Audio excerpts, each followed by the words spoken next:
Nós vamos abrir a palavra de Deus na carta que Paulo escreveu aos Gálatas. Nós vamos ler alguns versículos do capítulo 5. Nós ficamos muitas segundas-feiras com pregadores de fora, que foi uma bênção para a igreja e para todos vocês que participam efetivamente, e ficamos um pouco esquecidos da carta aos Gálatas. Então quero hoje fazer uma breve recapitulação e também uma introdução a essa parte final da epístola, que é a parte prática. Capítulo 5, vou ler até o verso de número 18, e eu chamo a sua preciosa atenção para a palavra de Deus.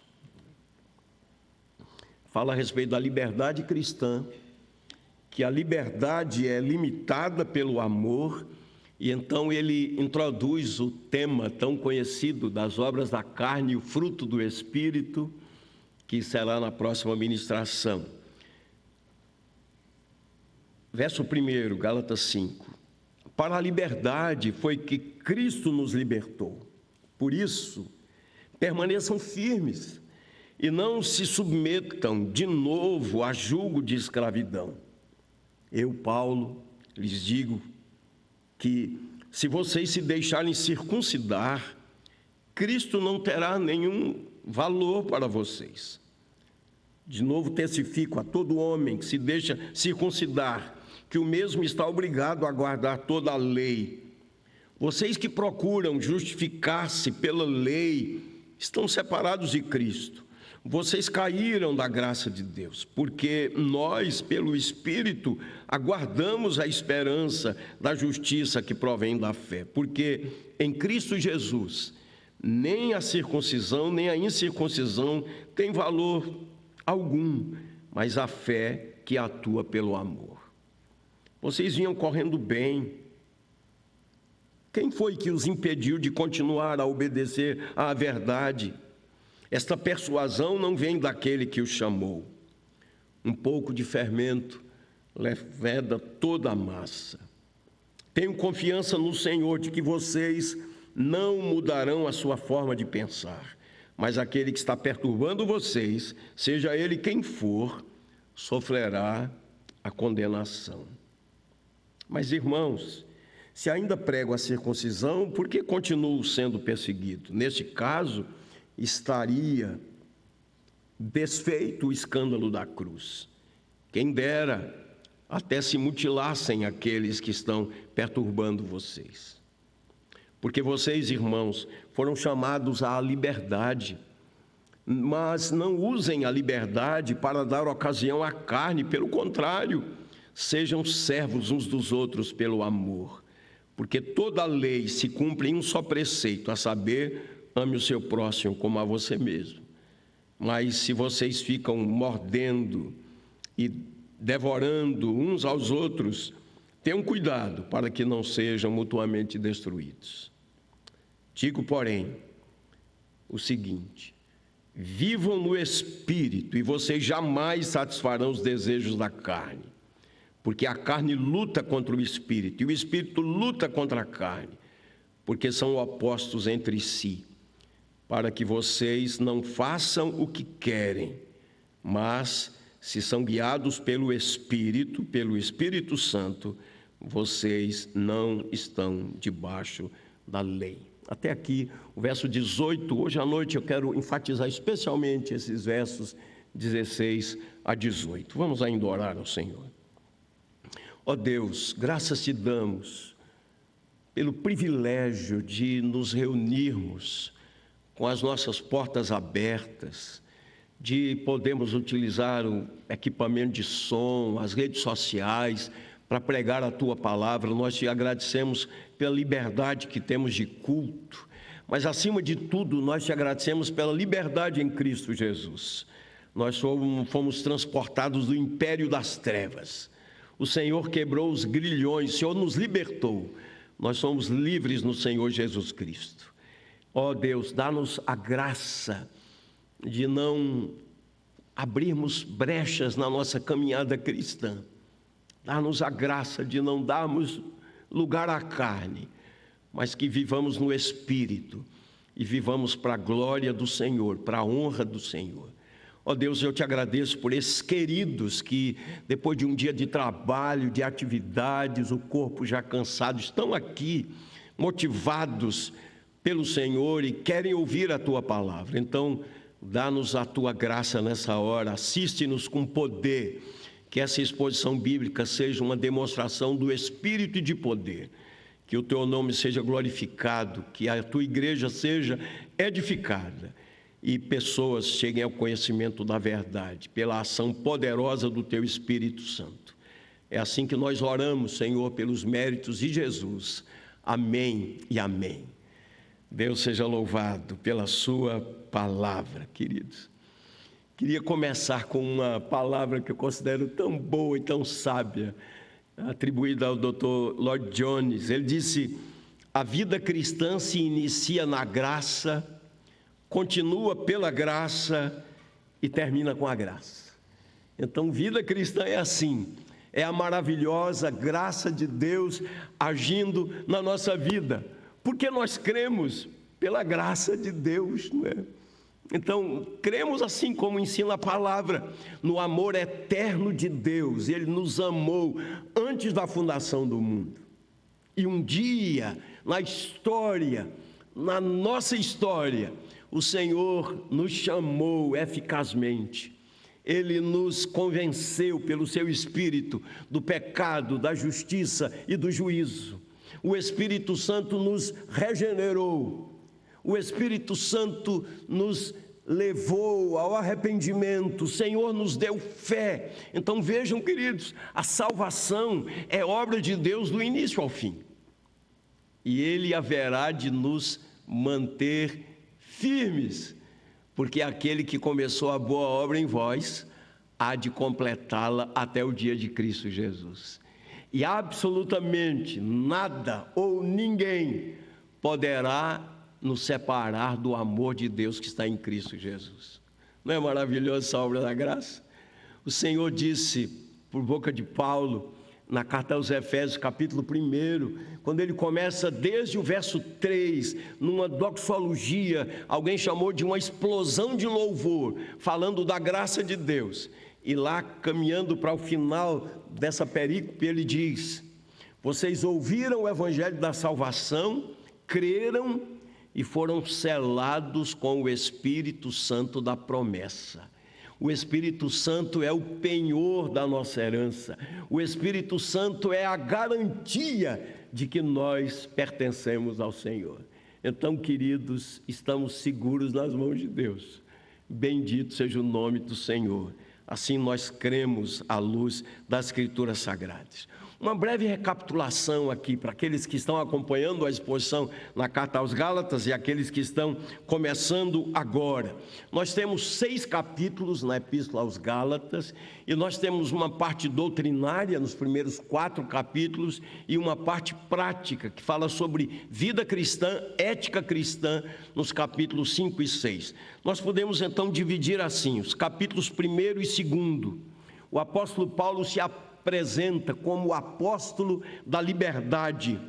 Ele fala a respeito da origem do Evangelho, o Evangelho de Deus, o Evangelho que vem de Deus. E ele faz uma defesa apaixonada e fiel do Evangelho, a ponto de dizer: ainda que desça um anjo do céu e vos anuncie um Evangelho que vá além daquele que vos anunciamos, seja anátema. Ele tinha essa convicção plena.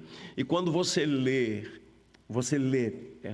em Atos dos Apóstolos, capítulos 13 e 14, quando Paulo iniciou, juntamente com Barnabé, a primeira viagem missionária, pregando o Evangelho aos Gálatas, você tem uma ideia da profundidade da mensagem, da demonstração do Espírito e de poder, anunciando Cristo, a sua obra perfeita e completa. Então, nesse primeiro capítulo, Paulo faz uma defesa apaixonada, contundente do Evangelho, dizendo: o Evangelho é o Evangelho de Deus. Por isso, constitui-se em uma grave falta adulterar o Evangelho, diluir o Evangelho. O Evangelho é o Evangelho de Deus, o Evangelho da graça de Deus.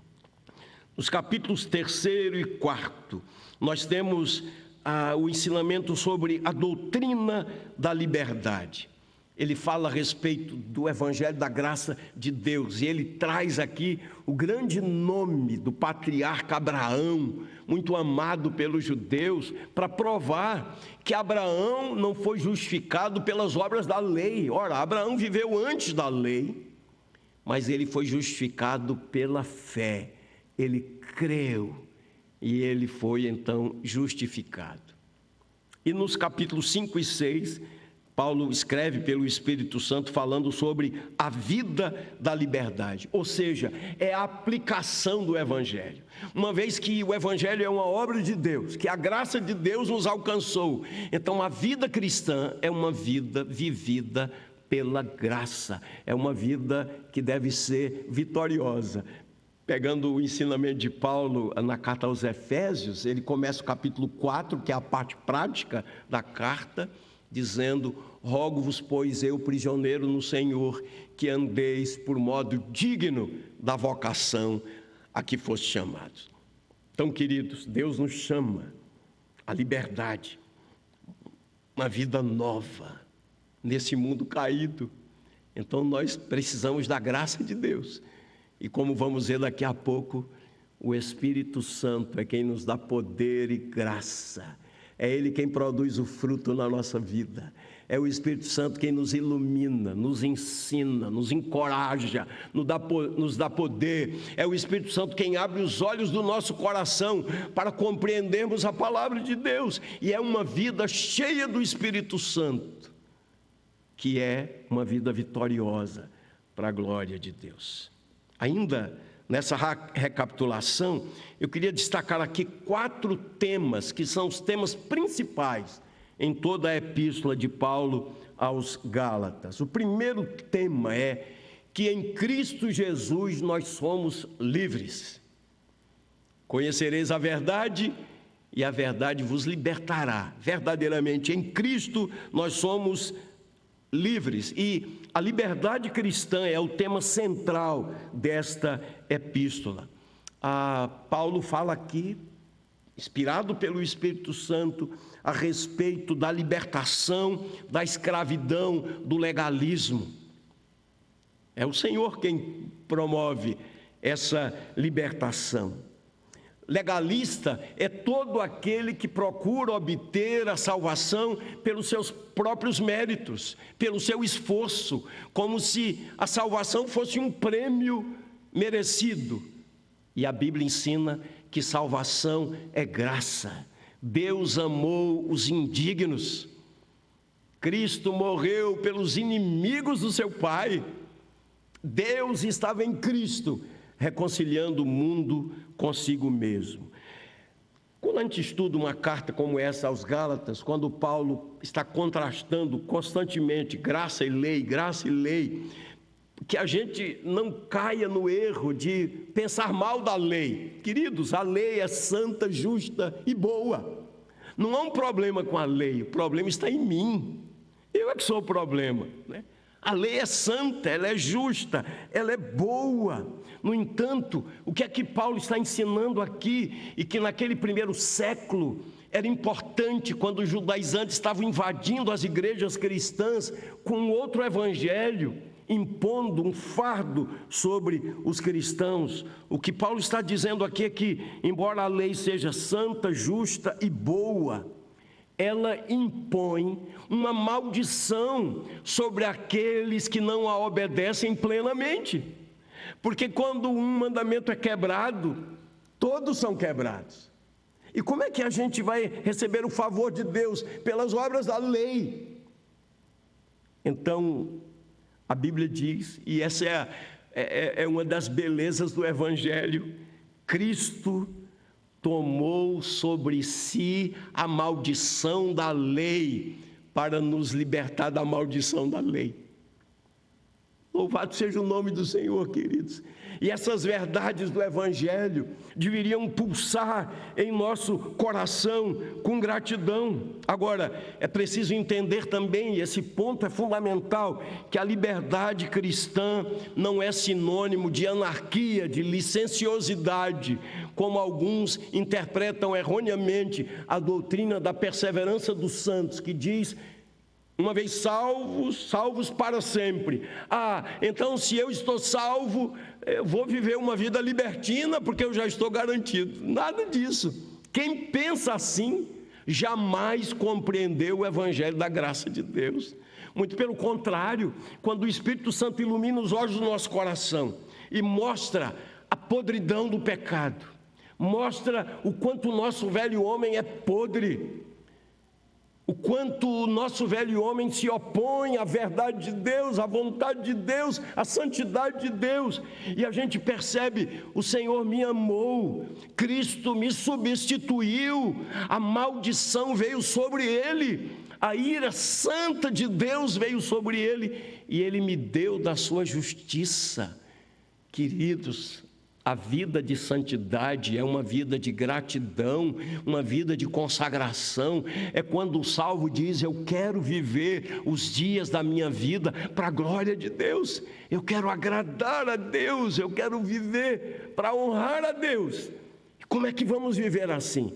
O Senhor nos assiste pela ação poderosa do Espírito Santo, que nos santifica, que trabalha no nosso caráter. Cristo tomou sobre si a maldição da lei, livrando assim aqueles que nele confiam. Por exemplo, olha aí na sua Bíblia, capítulo 3 de Gálatas, versos 10 a 14, está escrito assim: pois todos os que são das obras da lei estão debaixo da maldição, porque está escrito: maldito todo aquele que não permanece em todas as coisas escritas no livro da lei, para praticá-las. E o verso 11: e é evidente que pela lei ninguém é justificado diante de Deus, porque o justo viverá pela fé. Lembram-se Abacuque 2?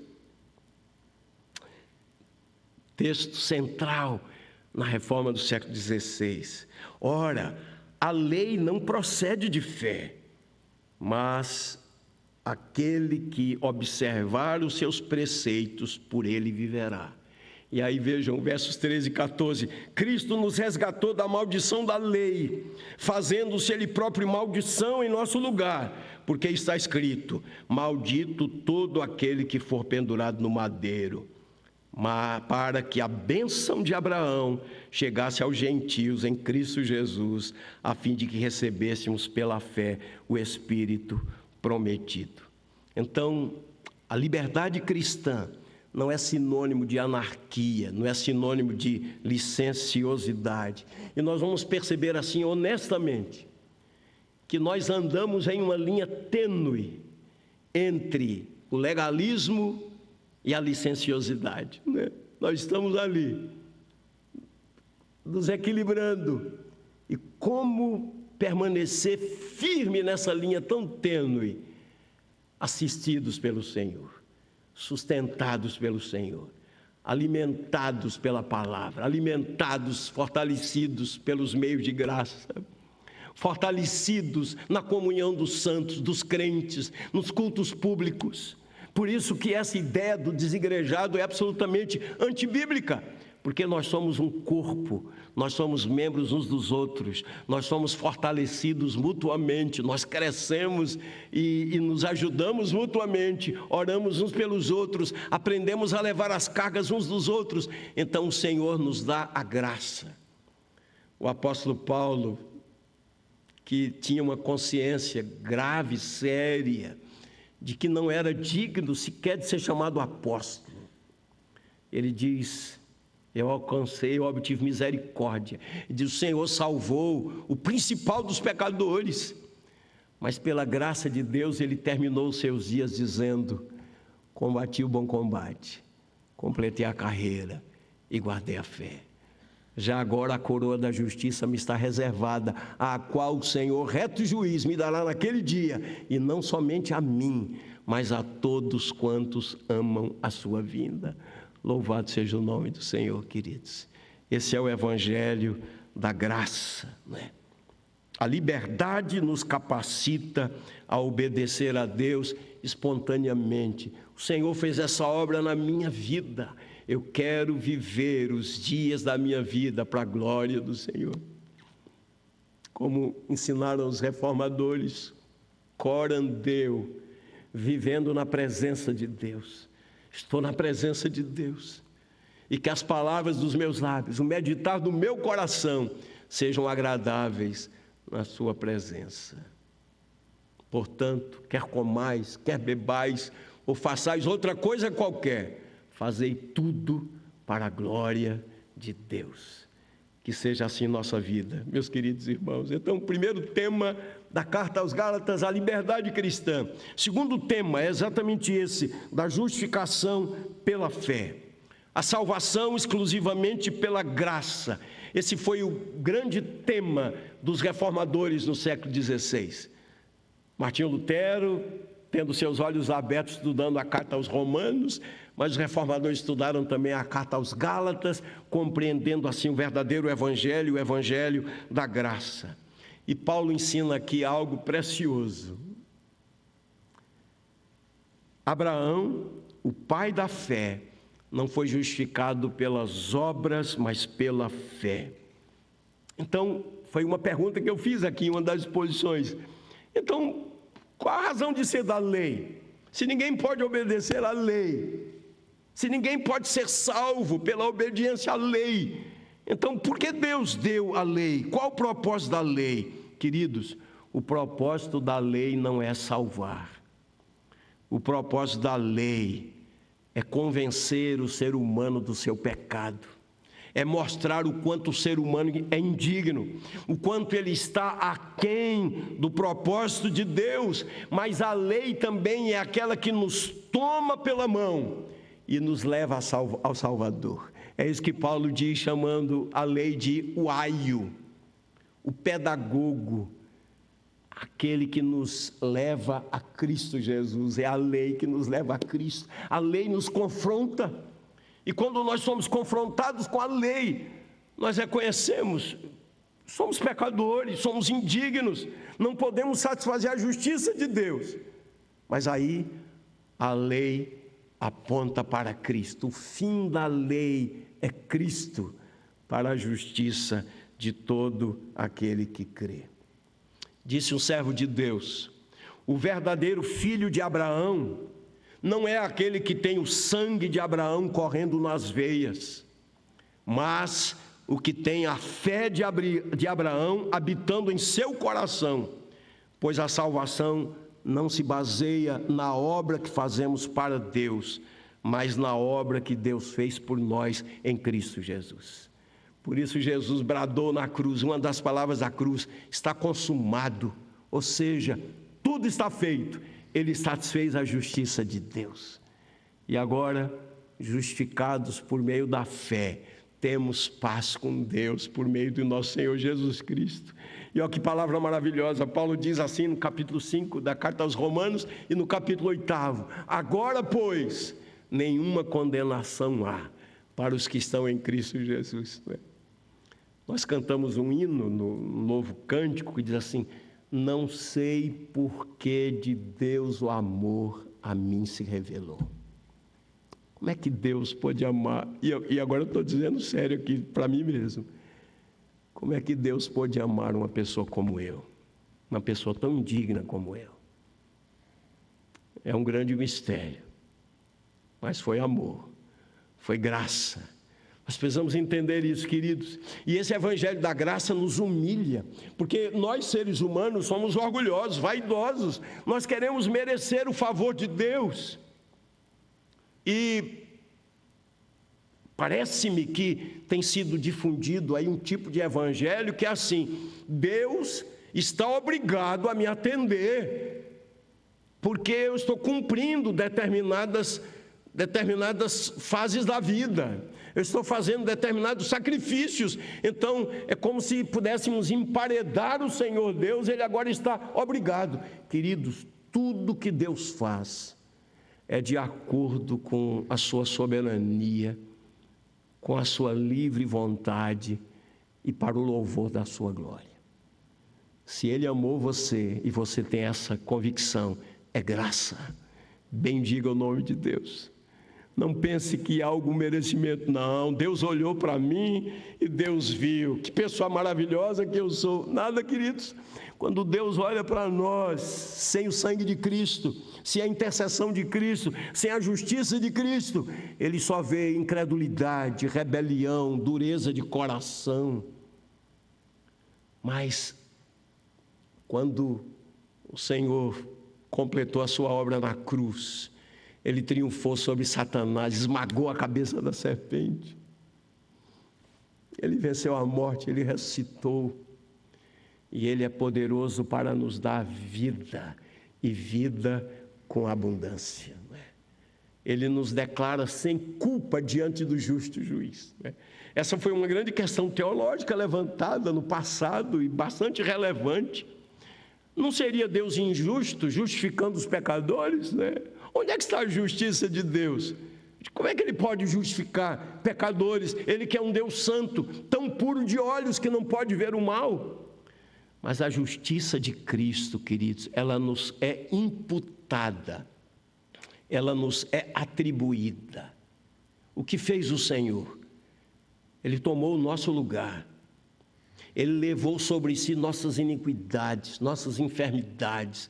O castigo que nos traz a paz estava sobre Ele. Jesus, que nunca pecou, dolo algum se achou em sua boca, nunca teve uma palavra maliciosa, uma intenção má no coração, plenamente santo. Agora imaginem o santo levando sobre si toda a nossa podridão. Como muito bem fala o reverendo Hernandes Dias Lopes, a maior dor do Senhor Jesus não foi a dor física, que foi grande. Ele foi torturado, Ele foi pendurado na cruz, desde as 9 horas da manhã até as 3 horas da tarde.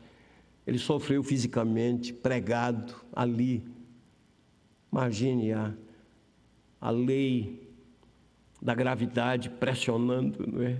E ele naquela condição, sufocado, sofrimento moral, porque cuspiram no rosto do santo, desprezaram o santo, rejeitaram o santo. Sim, ele é homem de dores, que sabe o que é padecer, mas a maior dor do Senhor Jesus foi ter sido abandonado pelo Pai. Quando ele bradou na cruz: Deus meu, por que me desamparaste? Você pode imaginar a agonia daquele grito do Senhor: Deus meu, por que me desamparaste? Porque Deus é tão puro de olhos que não pode ver o mal. Então, esse é o evangelho da graça. Como é que alguém pode se aventurar a dizer que é merecedor do favor de Deus? Na verdade, a maldição veio sobre o Filho de Deus, o Santo de Deus. E Ele, então, nos dá da sua justiça. E é nessa justiça que nós temos acesso ao Pai. Então, o Evangelho é algo grandioso, queridos. Eu entendo, à luz da palavra, que nossa vida deveria ser mais consagrada, mais santa, mais dedicada, de mais intimidade com Deus, né? Como uma expressão de gratidão. Então, resumo esse ponto dizendo que a salvação não é resultado do mérito humano, mas um presente da graça divina. A justificação é pela fé e nunca pelas obras. Terceira verdade, terceiro grande tema da carta aos Gálatas é a suficiência da obra de Cristo. Aqueles que estão mais afeitos ao estudo da teologia têm se deparado constantemente com essas duas palavras, sinergismo e monergismo. O que significa isso teologicamente? Quando nós olhamos aqui para a carta aos Gálatas, lemos Atos dos Apóstolos, especialmente o capítulo 15, que fala daquele concílio em Jerusalém, nós percebemos que os judaizantes eram sinergistas, pois eles pregavam uma salvação provinda em parte das obras e em parte da fé. Ou seja, para eles, a salvação era uma soma, as obras mais a fé, uma espécie de parceria do homem com Deus. Como é que nós podemos participar da salvação, né? Quando a Bíblia diz, Jonas capítulo 2, verso 9, a salvação pertence ao Senhor.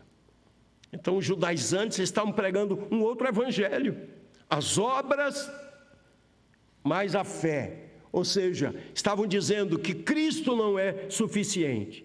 E aqui nós lemos na carta aos Gálatas a suficiência da obra de Cristo, né? Então, nós não podemos acrescentar coisa alguma à obra de Cristo, né? Não, Deus, sem dúvida, Deus deveria salvar uma pessoa como eu, né? Uma pessoa tão boa como eu, um bom filho, né? Um trabalhador honesto, uma pessoa correta nos seus negócios, né? Não, Deus deveria salvar uma pessoa como eu. Queridos, a Bíblia diz que nossas obras, nossas melhores obras diante de Deus são como o trapo da imundície. Não existe justiça própria. É em Cristo Jesus que nós somos salvos. O fundamento da salvação está na todo suficiente obra de Cristo e não nos pretensos méritos humanos, né?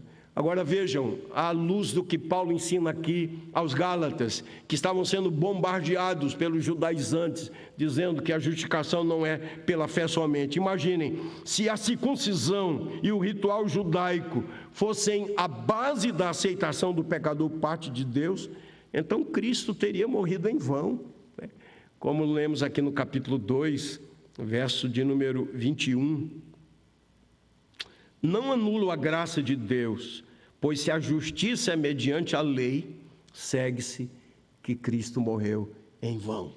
E nós sabemos que não foi assim. E o último tema da carta aos Gálatas, que é o que introduz nossa palavra nessa noite, é a obra do Espírito Santo.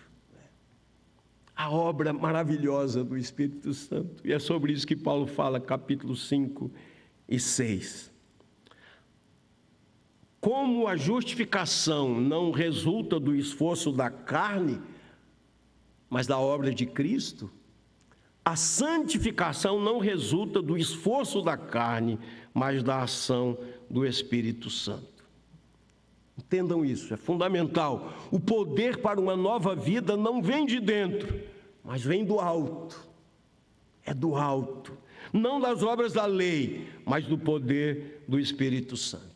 Por isso, um crente verdadeiro, alguém justificado diante de Deus, amado eternamente pelo Senhor, regenerado pelo Espírito Santo, que nasceu de novo pela ação do Espírito Santo, que se arrependeu e creu, que foi selado com o Espírito da promessa, que está nas mãos do Senhor e das mãos do Senhor não poderá jamais ser arrebatado. Alguém que teve o seu nome escrito no livro da vida, alguém que pertence ao Senhor, deve, como diz o verso 16 desse capítulo 5, andar no Espírito. Deve, como dizem os versos 22 e 23, manifestar na vida o fruto do Espírito e, como diz o verso 25, viver no Espírito. Permitam-me ler aqui um texto de Sproul. É um livro que eu até recomendo, Verdades Essenciais da Fé Cristã. Nesse pequeno livro, ele fala de doutrinas básicas em uma linguagem bem acessível. Eu estava estudando esse capítulo e achei interessante esse ensinamento de Sproul. Ele diz assim: tendemos a negligenciar o estudo do fruto do Espírito Santo. Por quê? E ele coloca algumas razões. Porque a nossa tendência é não estudar profundamente os aspectos do fruto do Espírito, mas pensar muito mais nos dons do Espírito. Vejam que a ênfase maior sempre é a respeito dos dons do Espírito. Vide a primeira carta aos Coríntios, por exemplo, e não o fruto do Espírito. E ele responde: nos preocupamos geralmente mais com os aspectos exteriores, lembrando sempre que Deus vê o coração, o homem vê o exterior, mas Deus vê o coração. E aí eu abro um parênteses aqui, algo que eu vi, eu era bem jovem ainda, faz muito tempo mesmo. Alguém disse assim: se você vir alguém ressuscitando outrem, não se apresse em segui-lo, antes verifique se há o fruto do Espírito nesta vida.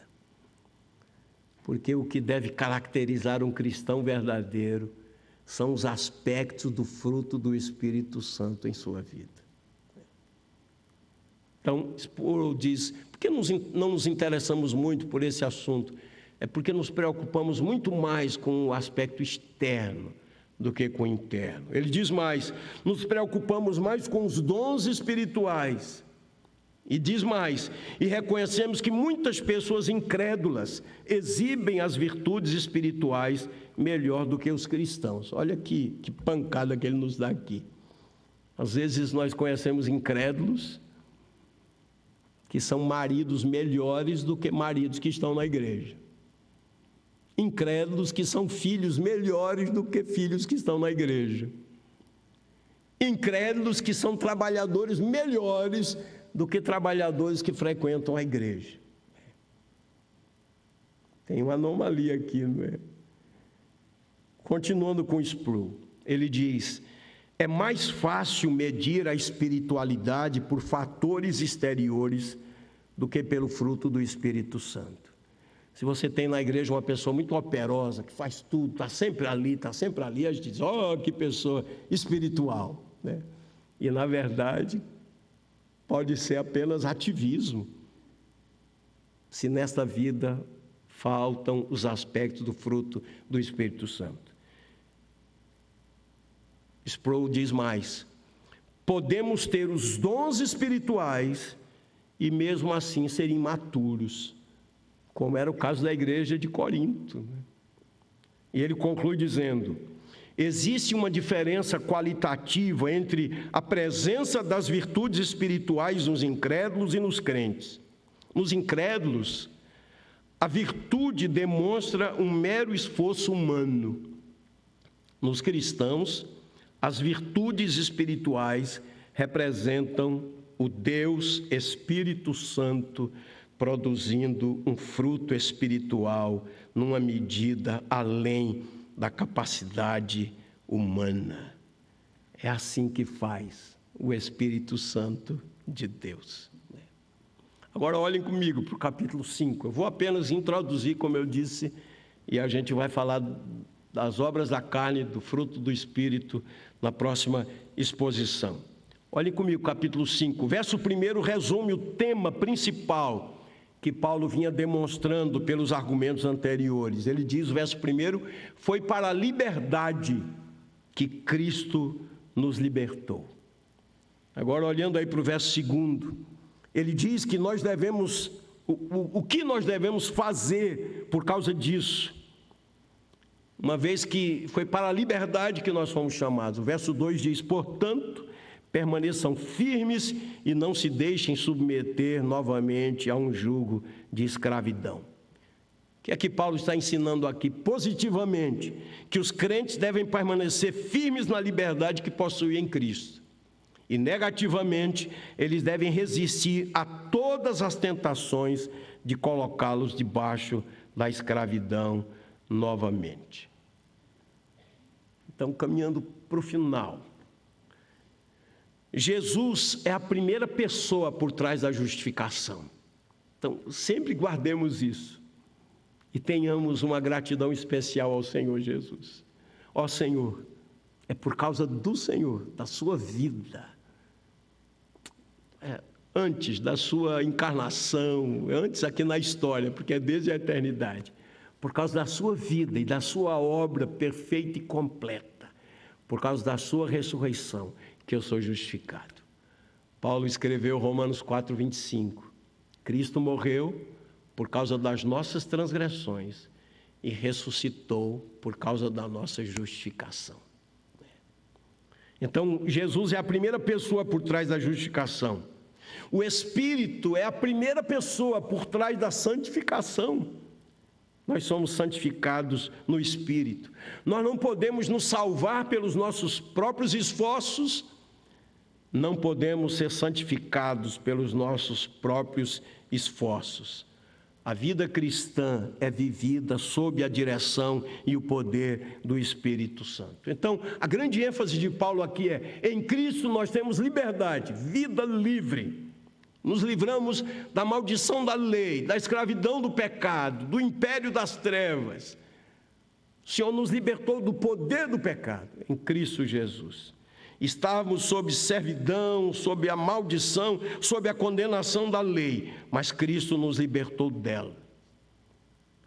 Nós éramos escravos do pecado, mas agora somos filhos de Deus.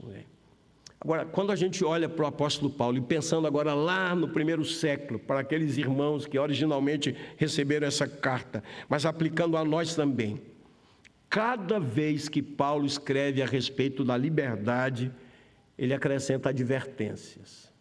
Quais as razões? Por exemplo, no verso 1, aos que deslizam da liberdade para a escravidão, e ele faz esse alerta. Verso 13, outros transformam sua liberdade em licenciosidade.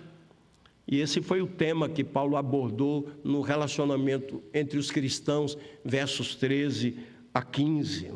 Ele enfatizou aqui que a verdadeira liberdade cristã se expressa no autocontrole, no serviço cheio de amor prestado ao próximo e na obediência. É assim que uma igreja cresce de forma saudável, quando há comunhão, respeito pelo outro, cuidado,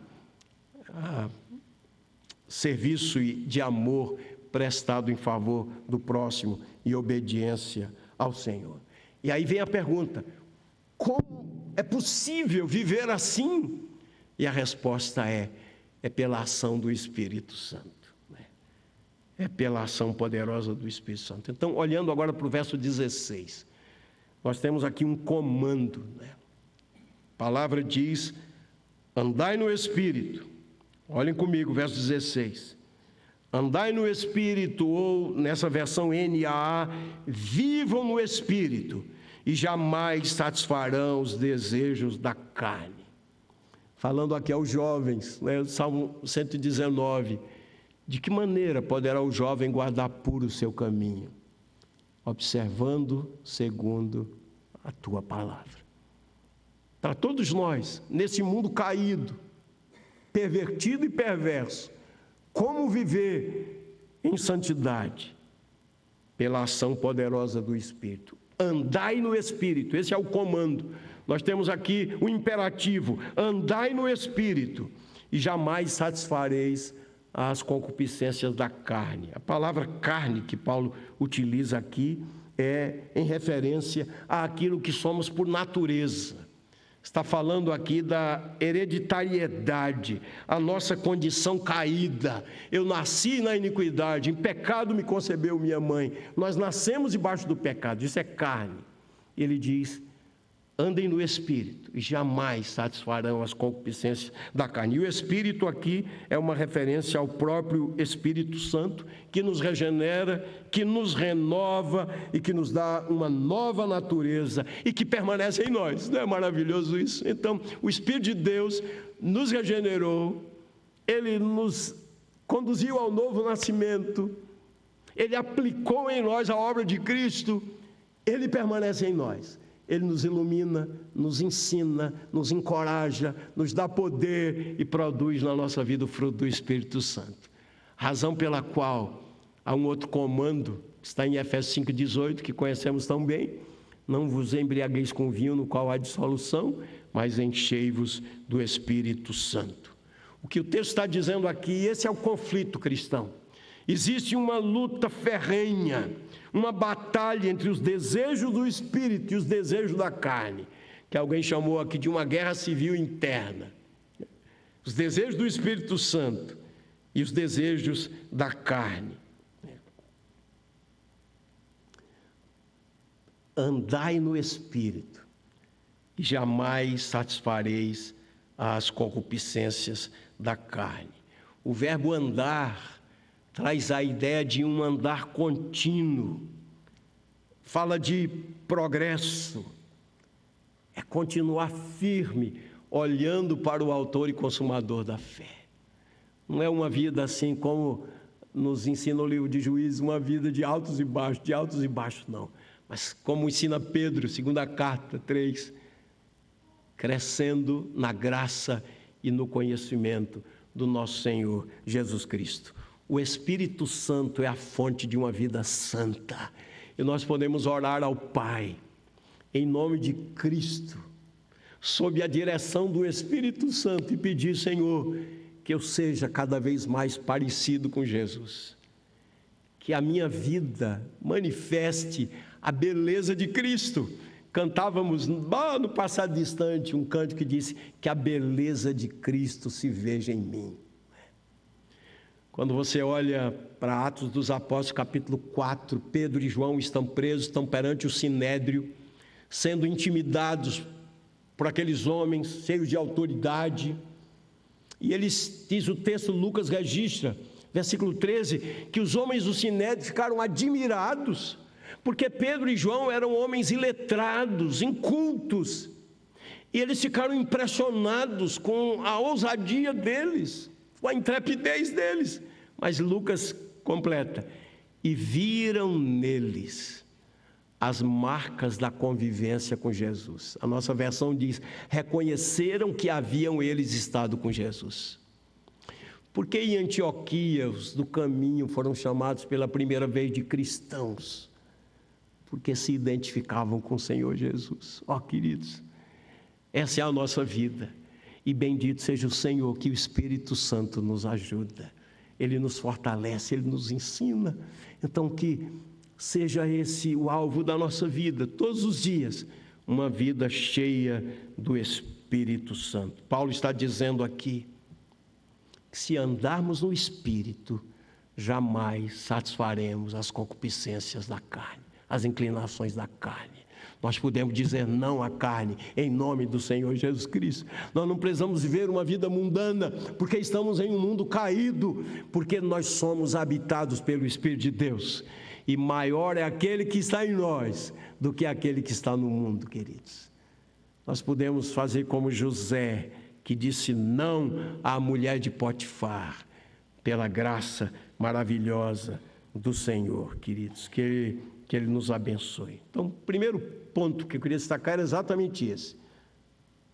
Há um comando: andai no Espírito, é um imperativo. E o segundo é esse conflito, os versos 17 e 18, e eu concluo aqui. Porque a carne luta contra o Espírito, e o Espírito contra a carne, porque são opostos entre si, para que vocês não façam o que querem, mas se são guiados pelo Espírito, vocês não estão debaixo da lei. A vida guiada pelo Espírito é uma vida de combate, é uma vida de conflito. E o verbo que Paulo usa aqui para descrever esse antagonismo é uma linguagem militar, que significa combater, fazer guerra. Mas uma vida cheia do Espírito será uma vida vitoriosa, para a glória e honra de Deus, queridos. Eu tinha mais algumas verdades a dizer, mas eu queria concluir com alguns versículos, e na próxima exposição, com a graça de Deus, nós vamos falar sobre as obras da carne e o fruto do Espírito. Queria lhe chamar hoje à noite a matar os desejos da carne por inanição, não alimentar os desejos da carne, mas ser cheio do Espírito Santo. Por exemplo, Romanos 8, 12 a 14. Assim, pois, irmãos, somos devedores não à carne, como se estivéssemos obrigados a viver segundo a carne. Porque se vocês viverem segundo a carne, caminharão para a morte. Mas se pelo Espírito mortificarem os feitos do corpo, certamente viverão, pois todos que são guiados pelo Espírito de Deus são filhos de Deus. Colossenses capítulo 3. Portanto, se vocês foram ressuscitados juntamente com Cristo, busquem as coisas lá do alto, onde Cristo vive, assentado à direita de Deus. Pensem nas coisas lá do alto e não nas que são aqui da terra, porque vocês morreram e a vida de vocês está oculta juntamente com Cristo em Deus. Quando Cristo, que é a vida de vocês, se manifestar, então vocês também serão manifestados com Ele em glória. Portanto, façam morrer tudo que pertence à natureza terrena: imoralidade sexual, impureza, paixões, maus desejos e a avareza, que é a idolatria. Por causa dessas coisas é que vem a ira de Deus sobre os filhos da desobediência. Vocês também andaram nessas mesmas coisas no passado, quando viviam nelas. Agora, porém, abandonem igualmente todas essas coisas: ira, indignação, maldade, blasfêmia, linguagem obscena no vosso falar. Não mintam uns aos outros, uma vez que vocês se despiram da velha natureza com as suas práticas e se revestiram da nova natureza, que se renova para o pleno conhecimento, segundo a imagem daquele que a criou. Romanos 13, 11 a 14, foi o texto que o Espírito Santo aplicou para a conversão de Agostinho de Hipona. E digo isto a vocês que conhecem o tempo: já é hora de despertarem do sono, porque a nossa salvação está agora mais perto do que quando no princípio cremos. Vai alta a noite e vem chegando o dia. Deixemos, pois, as obras das trevas, revistamo-nos das armas da luz, vivamos dignamente, como em pleno dia, não em orgias e bebedeiras, não em imoralidades e libertinagem, não em discórdias e ciúmes, mas revistam-se do Senhor Jesus Cristo e não façam nada que venha satisfazer os desejos da carne. O Senhor nos habilita a uma vida vitoriosa em Cristo Jesus. E o último texto, 1 Coríntios capítulo 9.